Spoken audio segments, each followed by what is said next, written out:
Don सा मुंबई के पहले हिस्से में आपने जाना कि मुंबई में ऑर्गेनाइज्ड क्राइम की कहानी दाऊद के पहले से चली आ रही है। भारत के आजादी से भी पहले से जब वरदराजन मुदलियार नाम का एक आदमी तमिलनाडु से मुंबई आया। शुरुआत में उसने कुली बनकर लोगों का सामान उठाया, लेकिन आके वो अवैध शराब के धंधे में घुसकर उसका सरताज बन गया और बंबई में अपना गैंग बना लिया, जिसे वो मद्रासी गैंग कहता था। डॉकयार्ड पर हुई चोरी में जब उसकी गिरफ्तारी हुई तो उस समय बंबई को अपनी माशुका कहने वाले डॉन हाजी मस्तान की नज़र में वर्दा आ गया और फिर वो खुद वर्दा से मिलने जेल पहुंचे और उसे पुलिस के गिरफ्त से बचा लिया। ये सब कुछ आप देख पाएंगे कहानी के पहले हिस्से में एकदम डिटेल में, लिंक डिस्क्रिप्शन में आपको मिल जाएगा। लेकिन अब देखिए यहाँ से कहानी में उसके आगे। हाजी मस्तान पुलिस स्टेशन में घुसते ही वर्दा को देखकर उसे थलेवर कहता है। वर्दा जानता था कि हाजी मस्तान कितना बड़ा आदमी है, फिर भी उसने सामने से न सिर्फ उसे इज्जत दी बल्कि हवालात से छुड़ाकर अपने बिजनेस में शामिल होने का ऑफर भी दे दिया, यानी मिलकर गोल्ड स्मगलिंग करने का ऑफर। ये वो वक्त था जब हाजी मस्तान की इजाज़त के बिना मुंबई अंडरवर्ल्ड में एक पत्ता भी नहीं हिलता था। ऐसे में जब हाजी ने खुद ही वर्दा को अपने लिए काम करने का ऑफर दिया तो उसके पास मना करने का कोई कारण ही नहीं था। बस यहीं से हाजी मस्तान, करीम लाला और वरदराजन की तिकरी की शुरुआत हुई, जिसने आने वाले 1.5 दशक तक मुंबई की गलियों पर एक छत्र राज किया। 1960 के दौर में पूरे मुंबई में हाजी मस्तान, करीम लाला और वरदराजन की तूती बोलती थी। ये तीनों जानते थे कि इतनी बड़ी मुंबई पर किसी अकेले का राज करना संभव नहीं है। ऐसे में इन्होंने मुंबई को 3 हिस्सों में बांट लिया। करीम लाला साउथ मुंबई में राज करता था। सेंट्रल मुंबई, जहां मेजॉरिटी स्मगलिंग और लीगल कंस्ट्रक्शन और फाइनेंस के काम होते थे, वो हाजी मस्तान के कंट्रोल में था। ईस्ट और नॉर्थ सेंट्रल मुंबई में वर्दा यानी वरदराजन का वर्चस्व था। यहाँ वो कार्गो चोरी के सामान से लेकर संभालता था। इस तरह मुंबई को अलग अलग हिस्सों में बांट लेने की वजह से 1960 से लेकर 1980 के शुरुआती सालों तक मुंबई अंडरवर्ल्ड में कोई मतभेद नहीं हुआ। इन तीनों के बीच बहुत अच्छी अंडरस्टैंडिंग थी। इन तीनों के बीच एक नियम भी था कि कोई एक दूसरे की एरिया में टांग नहीं अड़ाएगा और ना ही आपस में किसी तरह की गैंग वार में ये लोग शामिल होंगे। सबसे बड़ी बात, हाजी मस्तान, करीम लाला और वरदराजन मुदलियार तीनों को अपनी अपनी कम्युनिटी का पूरा सपोर्ट मिल रहा था। खास तौर पर तमिल कम्युनिटी के बीच में वर्दा का रुतबा ऐसा था कि उसने माटुंगा और धारावी में अपनी खुद की अदालत बना ली थी। वो यहाँ लोगों की हर छोटी से बड़ी परेशानी को अपनी खुद की अदालत में ही सुलझा दिया करता था। वर्दा अपनी काली कमाई का एक हिस्सा माटुंगा और धारावी के गरीब जनता पर भी खर्च किया करता था। ज़्यादातर लोग वर्दा को वीटी स्टेशन के शुरुआती दिनों के सफ़र से ही जानते थे और उससे सहानुभूति भी रखते थे। इन इलाकों में रहने वाली गरीब जनता के लिए वर्दा एक मसीहा की तरह था। वो उनकी हर ज़रूरत, हर परेशानी में उसका साथ देता था। कुछ लोग उसे मुंबई का पहला हिंदू अंडरवर्ल्ड डॉन भी मानते थे। यही कारण है कि इस दौर में वर्दा का वर्चस्व ऐसा हो गया था कि पुलिस भी उससे टक्कर लेने से बचती थी।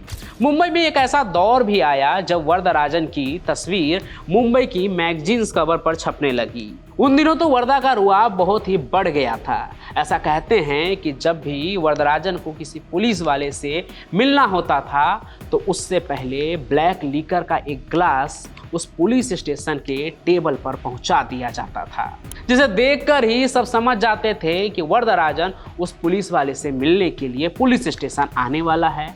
और जब भी ऐसा होता था तो उस पुलिस ऑफिसर को छोड़कर सारा पुलिस स्टेशन खाली हो जाता था। वर्दा के दबदबे का आलम यह था कि बिना उसकी परमिशन के पुलिस उसके इलाके में कदम भी नहीं रखती थी। ये वो दौर था जब स्मगलिंग और गलत बिजनेस के दम पर पुलिस से ज़्यादा रिसोर्सेज अंडरवर्ल्ड की इन डॉन के पास थे और बेईमानी के बेशुमार पैसे के दम पर लोकल पॉलिटिशियंस भी इसके इशारे पर नाचते थे।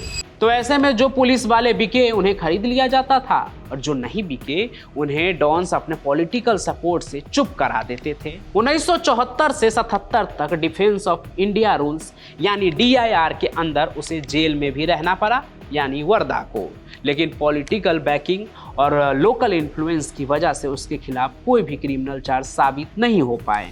उस दौर में वर्धा के रौब का अंदाजा आप एक इस बात से भी लगा सकते हैं कि वर्धा द्वारा साइन कोलीवाड़ा के पब्लिक लैंड पर बनाए गए बहुत से मंदिरों में से एक का इनॉग्रेशन खुद स्टेट की चीफ मिनिस्टर की पत्नी ने किया था। यहाँ तक कि 1983 में जब मद्रास में वर्धा की बेटी की शादी हुई थी तो उस समारोह में खुद देश की जानी मानी हस्तियां के साथ साथ तमिलनाडु के एक्स चीफ मिनिस्टर और देश के प्रख्यात अभिनेता MG रामचंद्रन और उनकी पत्नी भी शामिल हुए थे। उस वक्त वर्धा का जलवा ही अलग हुआ करता था। वो हर साल मुंबई के छत्रपति शिवाजी टर्मिनस स्टेशन के ठीक सामने सरकारी जमीन पर गणेश चतुर्थी के मौके पर हर साल गणपति का पंडाल लगाता था, जिसमें फिल्म इंडस्ट्री और पॉलिटिकल वर्ल्ड की बड़ी बड़ी हस्तियां शिरकत करती थी। ये सारी ऊपरी चमक धमक सिर्फ वर्धा के काले कारनामों को छुपाने की एक कवायद थी। पब्लिक अपीयरेंस और ग्लैमर के पीछे छुपा वर्धा एक हार्डकोर क्रिमिनल ही था। 1984 में कंजर्वेशन ऑफ फॉरेन एक्सचेंज और प्रिवेंशन ऑफ स्मगलिंग बोर्ड ने स्मगलिंग केसेज में वर्धा की डिटेंशन को रिकमेंड किया। वर्धा द्वारा सोशल सर्विस के नाम पर चलाई जा रही एम्बुलेंस के जरिए स्मगलिंग और किडनैपिंग का काम किया जा रहा था।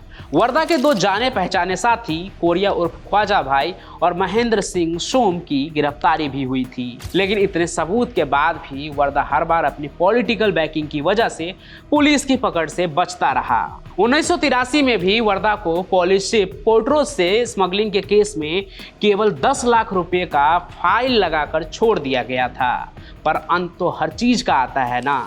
बहुत जल्दी ही खुद को शेर समझने वाला वर्धा को भी सवा शेर मिल ही गया, जिसने वरदराजन की जड़ें मुंबई से उखाड़ फेंकी।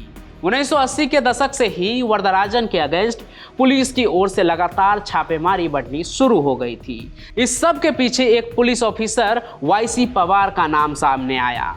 उसने सीधे वरदराजन और उसके गैंग को निशाना बनाया। देखते ही देखते YC पवार की प्लानिंग और काम ने वरदराजन के पूरे गैंग को ही खत्म कर दिया। या तो उसने वर्धा गैंग के ज्यादातर मेंबर्स को जेल में डाल दिए या फिर वो लोग पुलिस शूटआउट में मार दिए गए। वरदराजन के लगभग 30 साल से चले आ रहे इस काले कारोबार में ये फर्स्ट टाइम था जब वर्धा पर इस तरह का प्रहार किया जा रहा था। वो वर्धा जो एक समय में ब्लैक लिकर का ग्लास भेजकर पुलिस स्टेशन को अपने आने की सूचना देता था, उस वर्धा को पुलिस के डर से अपने सारे काले धंधे बंद करने पड़े। पुलिस ने उस पर अपना शिकंजा इस कदर जकड़ लिया कि वर्धा को मुंबई छोड़कर वापस तमिलनाडु भागना पड़ा, जहां 2 जनवरी 1988 को दिल का दौरा पड़ने से उसकी मौत हो गई। हाजी मस्तान जो वर्धा का 30 साल से भी ज़्यादा पुराना साथी था, उसने अपने वादे के मुताबिक वर्धा की बॉडी को चार्टर इंडियन एयरलाइंस से उसके अंतिम संस्कार के लिए मुंबई मंगवाया, जहां उसकी अंतिम यात्रा में शामिल होने के लिए धारावी, माटुंगा और साइन कोलीवाड़ा से हजारों लोग शामिल हुए और उसे अंतिम विदाई दी। लेकिन वर्धा के मौत से आप ये मत समझ लीजिएगा कि इस कहानी का अंत हो गया है। तो दाऊद के डोगरी से दुबई तक के सफ़र का ये पहला और छोटा सा हिस्सा था। अभी तो इस कहानी में करीम लाला का एंट्री होना बाकी है।